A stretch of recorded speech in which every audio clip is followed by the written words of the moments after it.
C'est toujours un plaisir pour nous de vous retrouver comme toutes les semaines. Bonsoir à tous et bienvenue dans ce hebdomadaire qui s'intéresse à l'actualité concernant les forces de défense et de sécurité. Nous commençons avec cette audience au ministère de la Défense et des Anciens Combattants. Le ministre délégué auprès du ministre de la Défense et des Anciens Combattants a reçu en audience l'ambassadeur de la République de Turquie au Mali. Les détails dans ce reportage. Ministère de la Défense et des Anciens Combattants. La Turquie et le Mali renforcent leurs liens de coopération. Le ministre délégué auprès du ministre de la Défense et des Anciens Combattants, le général de division Oumar Diarra, reçoit en audience l'ambassadeur de la République de Turquie au Mali. De l'intelligence diplomatique au service d'une coopération bilatérale qui produit déjà des résultats tangibles sur le terrain. Les deux hommes et leur délégation se retrouvent en tête-à-tête, loin des objectifs des caméras. Quelque temps après, les deux délégations ressortent toutes souriantes. C'était tout d'abord une visite de courtoisie. Nous avons présenté nos meilleurs vœux de succès pour son Excellence général de division Oumar Diarra, ministre délégué de la Défense et des Anciens Combattants. Puis après, nous avons toujours voulu de présenter nos condoléances pour les attentats terroristes du 25 avril. Ici, nous sommes venus et nous avons réitéré nos condoléances. Puis après, nous avons bien sûr élaboré la solidarité entre le peuple turc et le peuple malien, la solidarité et la coopération entre les deux gouvernements. Nous avons réaffirmé notre soutien au gouvernement du Mali dans sa lutte contre les groupes armés terroristes. Cet soutien va continuer. En même temps, la collaboration dans les matières militaires, dans le domaine militaire et dans les industries de défense. Nous voulons développer cette coopération bilatérale sur les bases de respect mutuel, et des intérêts mutuels, des intérêts convergents et réciproques. Malgré la cabale médiatique contre notre pays, des campagnes de dénigrement, des partenaires sincères sont restés aux côtés de notre pays. La Turquie, par l'intermédiaire de son ambassadeur, réaffirme sa volonté d'accompagner notre pays tout en respectant les trois principes constitutionnels édictés par les autorités de la transition. Après le ministère de la Défense et des Anciens Combattants, cap maintenant sur Kati avec le chef d'état-major général des armées, le général de division Élisée Jean Dao, où il a rendu visite aux blessés de guerre. Suivons pour plus de détails.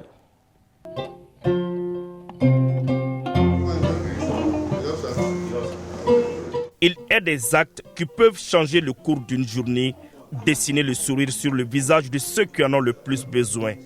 Ce matin du jeudi 25 juin 2026, la démarche entreprise par le chef d'état-major général des armées à la polyclinique des armées de Kati rassure et inspire. Elle rassure les blessés de guerre, cible principale de sa visite, et les inspire grâce à son caractère solennel et méthodique. Dans chaque salle, il prend son temps, discute individuellement avec chaque blessé pour s'enquérir de son état de santé.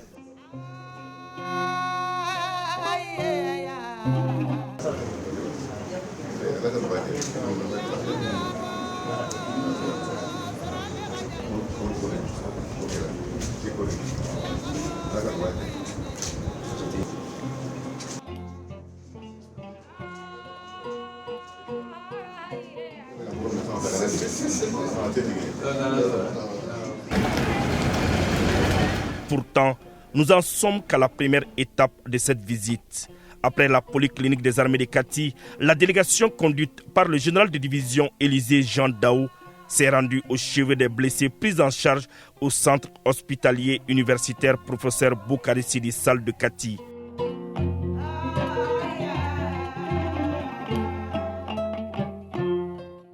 Au centre médico-chirurgical des armées de Kati, tout comme dans les deux précédents, un constat s'impose. Les blessés ont déjà hâte de retrouver le terrain pour défendre la patrie.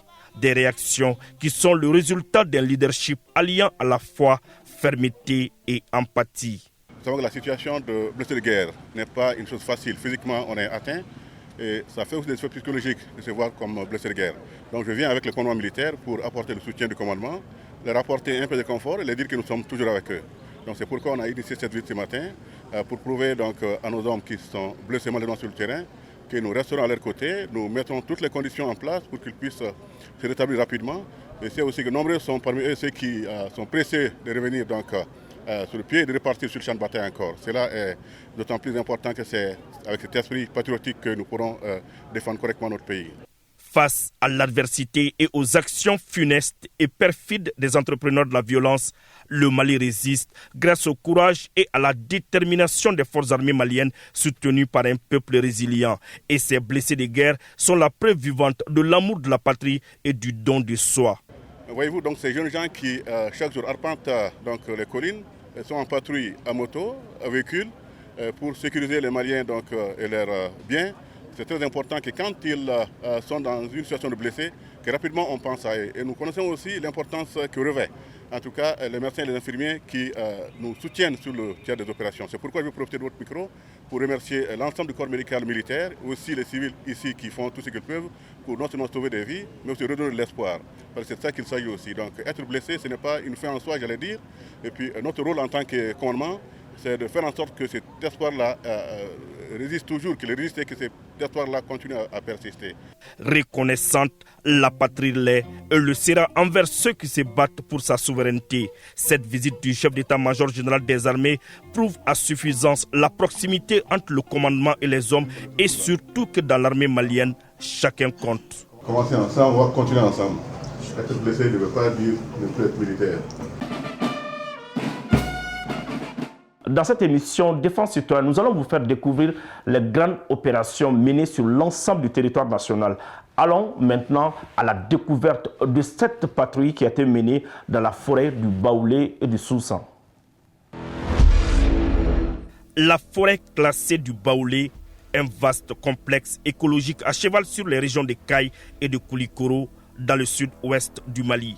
Un véritable don de la nature.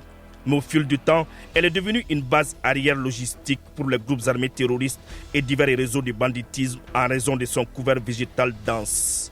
Conséquence, des attaques sporadiques sur les différents tronçons.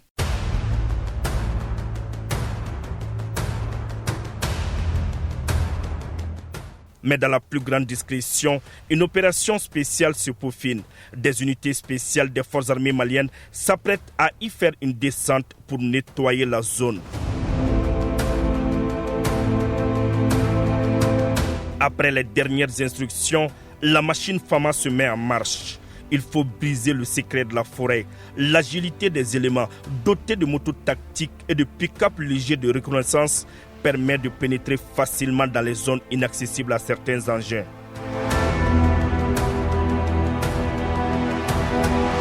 Quelque temps après, des hommes sentent des mouvements à l'horizon. Alors, une fouille pédestre stratégique s'engage.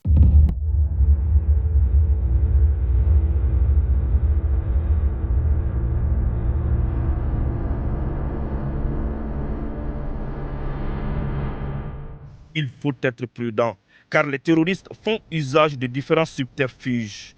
Après observation minutieuse, nos hommes ont vu juste. C'était une base des groupes armés terroristes. Dans la précipitation, ils ont fui en abandonnant tout sur place. Les images se passent de tout commentaire.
4 jours durant, les patrouilles se sont poursuivies de jour comme de nuit. Ni dara baara la ni baara ɲɛnɛ bɔrɔ b'i nisɔndiya kosɛbɛ ɲɛmɔgɔw kun ye baara min d'an ma de faire une patrouille ka taa yala yala Soroubougou n'a kɛrɛfɛlaw na an bɔra ka dugu 4 de kɛ sisan an y'a daminɛ Lenji ka taa Numubugu olu bɛ Soroubougou ni Kɛɲɛka cɛ ka taa Soroubougou Bayanfan fɛ an bɔra ka Nafaji Kurake ka Nafaji Kɔrɔkɛ ka Karankati kɛ ka taa Sanankɔrɔba kɛ an kɔni y'olu bɛɛ kɛ ça va Sɛnɛkɛlaw commencera k'u ka foro labureli daminɛ vraiment o fana ka d'an ye kosɛbɛ an ye base dɔ détruire kunun n'a ye mission wɛrɛ sɔrɔ an bɛ bɔ tuguni an kɔni nakun don on veut que Soroubougou soit comme les autres localités bɛɛ ka lafiya bɛɛ k'i ka baara kɛ ka ɲɛ o de ka d'an ye kosɛbɛ. I ka cɛdenw u bɛ cogo di? Cɛdenw kɔni timiya da don u yɛrɛ ɲɛ b'u la vraiment nisɔn ka di u yɛrɛ ɲɛ b'u habillé cogo la nali yɛrɛ man d'olu yɛrɛ sotɔgali yɛrɛ man d'olu yɛrɛ. Au même moment, une autre opération spéciale traque les terroristes dans la forêt de Sounsan. Il s'agit de cette réserve naturelle située dans la région de Dioïla. Elle fait partie, comme le Baoulé, des 39 zones d'intérêt militaire interdites aux civils. Décidément, la fuite devient la marque de fabrique des groupes armés terroristes. À chaque fois, ils prennent la poudre d'escampette devant la puissance de feu des Fama. La moisson a été bonne. Nos hommes ont découvert une base terroriste, un camp d'entraînement et des matériels abandonnés sur place. Toujours des motos abandonnées sur place. De l'incongruité, n'est-ce pas? Sinon, dans la fuite, nous croyons que les motos sont plus rapides que les pieds.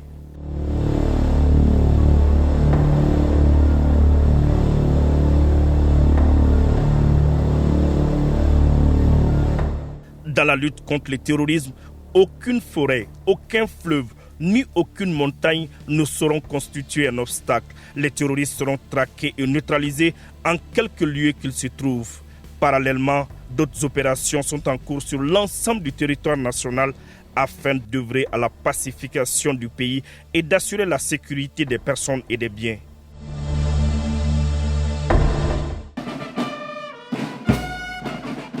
D'une patrouille à une autre, cette fois-ci avec notre reporter Alassane Amadou. Voyons comment nos hommes ont traqué les terroristes dans la région de Koulikoro.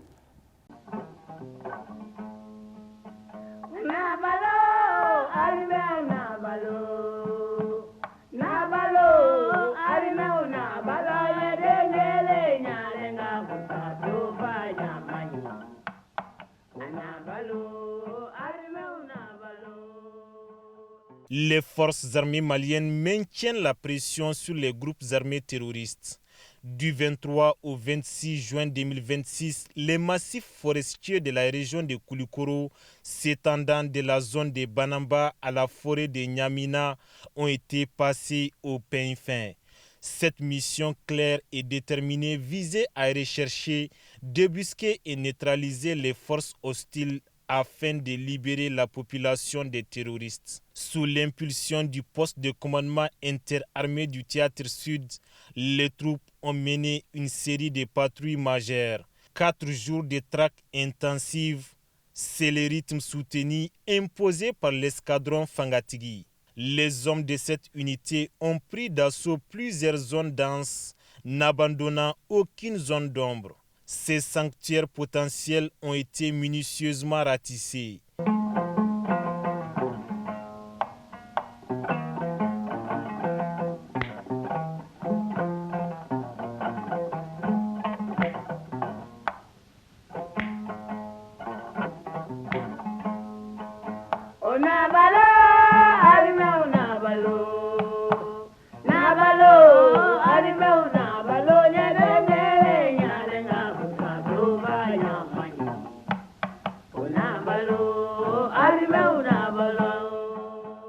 Poussés par un engagement total, les forces de défense et de sécurité ont conduit une reconnaissance offensive sur la rive longeant le côté droit de la forêt de Kenenkou.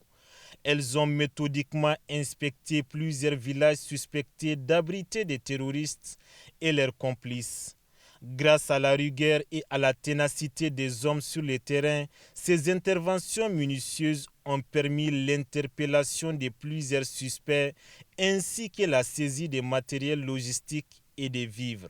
Au terme de cette offensive, plusieurs terroristes ont été neutralisés et de nombreux sanctuaires servant de refuge ont été totalement détruits. De plus, un important lot de matériel a été arraché aux terroristes, comprenant 10 motos, un tricycle, 25 bidons d'essence de 20 litres chacun, 30 sacs de riz de 100 kg, une radio talkie-walkie.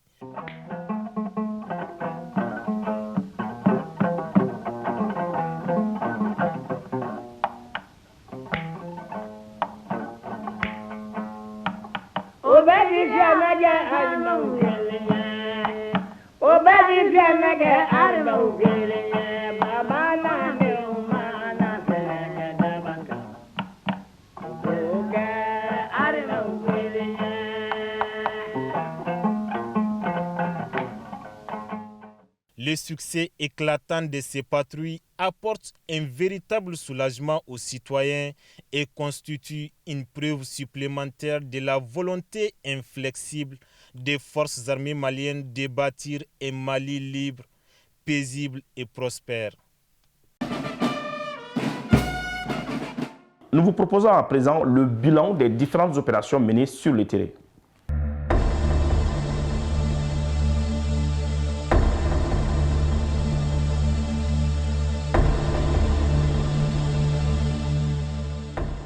Les forces armées maliennes poursuivent sans relâche leur mission régalienne sur l'ensemble du territoire national.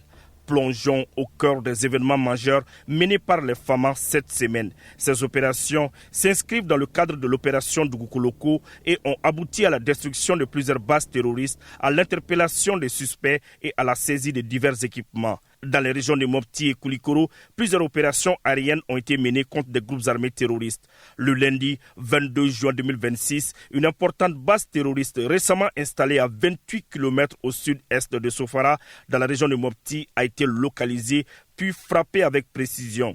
Les infrastructures et moyens logistiques ennemis ont été détruits avant l'engagement des groupes d'assaut héliportés chargés de poursuivre l'opération et exploiter les résultats obtenus. Dans la nuit du même lundi 22 juin, dans le cadre de l'opération Dugukoloko, une mission menée dans la forêt du Ouagadou, près de Guiré, dans la région de Nara, a permis de détruire un refuge terroriste et de neutraliser plusieurs combattants ennemis. Le mercredi 24 juin 2026, les vecteurs aériens des forces armées maliennes ont mené des frappes ciblées dans plusieurs localités. À Amassine, dans la région de Gao, une première frappe a détruit un pick-up appartenant aux groupes armés terroristes ainsi que quelques barils de carburant. Un second véhicule stationné à proximité a également été détruit. À Banamba, dans la région de Koulikoro, une seconde frappe a ciblé et détruit un refuge terroriste. Dans le cadre de la surveillance permanente du territoire, une mission de reconnaissance aérienne des forces armées maliennes a mené avec succès le jeudi 25 juin 2026 une frappe contre un camion dissimulé à environ 35 km à l'est de l'Abezanga et à 3 km de la frontière entre le Mali et le Niger. Le véhicule a été entièrement détruit. Par ailleurs, au cours des opérations de surveillance du territoire, une base d'un groupe armé terroriste a été détectée dans une zone boisée située à environ 25 km au nord-est du village de Dandougou. Plusieurs frappes de précision ont été conduites avec succès contre cette position. La base ennemie a été sévèrement endommagée puis neutralisée. Dans la nuit du jeudi 25 juin 2026, les forces armées maliennes ont conduit une mission de reconnaissance offensive dans la région de Tombouctou. Les vecteurs engagés ont repéré à environ 65 km au nord-est de Bambara Maoudé un regroupement d'éléments terroristes installés sur un point d'intérêt militaire ainsi qu'un véhicule stationné à proximité. Après confirmation des objectifs, des frappes aériennes de précision ont été exécutées. Les évaluations font état de la neutralisation de plusieurs éléments terroristes et de la destruction du véhicule identifié. Les opérations aériennes ont également été menées dans les localités de Djéné le vendredi 26 juin 2026. Bilan, 2 véhicules détruits, 15 motos calcinées, 12 fûts de carburant incendiés, 4 PM récupérés, des moyens de transmission et des portables personnels récupérés. Une mission de ratissage dans la forêt de Kenekou a permis de détruire plusieurs bases terroristes et de récupérer du matériel. La même opération a permis d'arrêter un suspect terroriste dans la forêt de Nyamina. Dans la localité de Nyono, précisément à Molodo, nos hommes de retour d'une patrouille ont arrêté un guetteur. Il a été remis aux autorités compétentes pour les besoins d'enquête. Dans la région de Kidal, une opération aérienne a permis de détruire totalement un véhicule transportant du matériel logistique à 47 km à l'ouest de la ville. Dans le cadre de la surveillance du territoire le samedi 27 juin 2026, une colonne de groupes armés terroristes à moto ayant détourné 4 citernes a été détectée entre Djoumara et Ouessedougou. Plusieurs frappes ont permis de traiter avec succès les différentes cibles. Lors d'une patrouille sur la route nationale numéro 6, les forces armées maliennes ont saisi 11 moteurs tricycles neufs appartenant à un commerçant à Sofara. Les enquêtes sont en cours. À Bessina, une patrouille a saisi 2 tricycles contenant 30 sacs sans document d'achat. La cargaison a été conduite à Kolandiba pour investigation. 2 guetteurs affiliés au groupe armé terroriste du FLA ont été arrêtés dans le secteur de Tinaouker.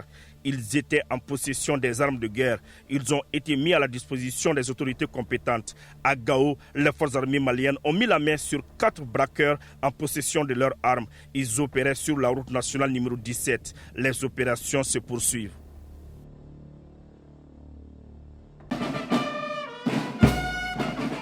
Avec notre reporter Safoura Traoré, embarquons avec les hommes du 33e régiment des commandos parachutistes pour un exercice de saut tactique.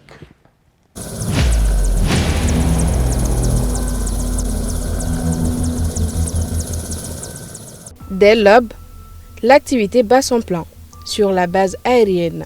Pour les hommes du 33e régiment des commandos parachutistes, ils participent à un exercice d'infiltration aéroportée et de largage tactique pour renforcer leurs capacités de projection rapide sur tous les théâtres d'opération. Au moment de la préparation, le bruit des moteurs d'hélicoptères était au rendez-vous. Les regards sont concentrés, les gestes précis.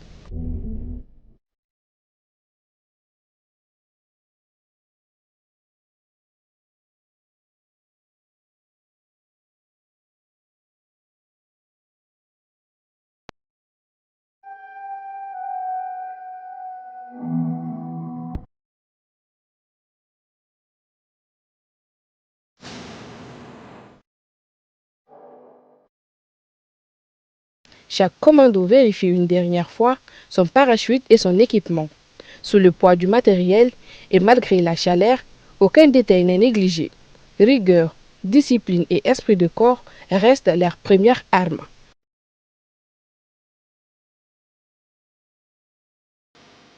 L'objectif, c'est pour nous préparer pour les opérations futures dans le domaine troupes aéroportées. Nous sommes un régiment commando parachutiste. Donc aujourd'hui, c'est un grand jour pour nous. On a toujours évolué dans le domaine commando, mais ça fait longtemps que les opérations troupes TAP étaient arrêtées. Et aujourd'hui, nous vraiment de le reprendre grâce aux efforts des plus hautes autorités. J'ai vu les éléments motivés pour reprendre les activités TAP. Et l'objectif est recherché, c'est pour pouvoir faire des opérations troupes aéroportées. Le parachutisme, d'abord, c'est la discipline et puis c'est la rigueur. Donc, et le courage.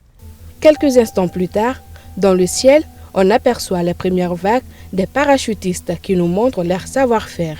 Les voiles s'ouvrent parfaitement et ils descendent vers une zone de largage sécurisée. Au sol, chaque atterrissage est réalisé avec une précision remarquable, preuve d'un entraînement intensif et d'un professionnalisme constant. En moins d'une minute, les parachutes sont repliés, les matériels opérationnels et les unités se réorganisent. L'exercice de saut se termine, mais pour ces soldats, la vraie mission continue. Les forces armées maliennes incarnent le courage, la discipline et l'abnégation, toujours prêtes à défendre la nation.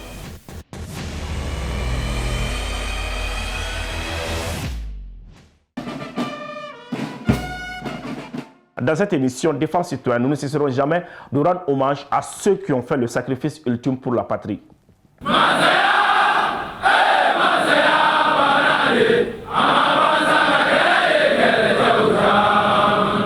Yeah.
Voilà, c'est la fin de ce numéro. Merci de l'avoir suivi. Un grand merci à toute l'équipe de production. Nous vous donnons rendez-vous la semaine prochaine, Inch'Allah.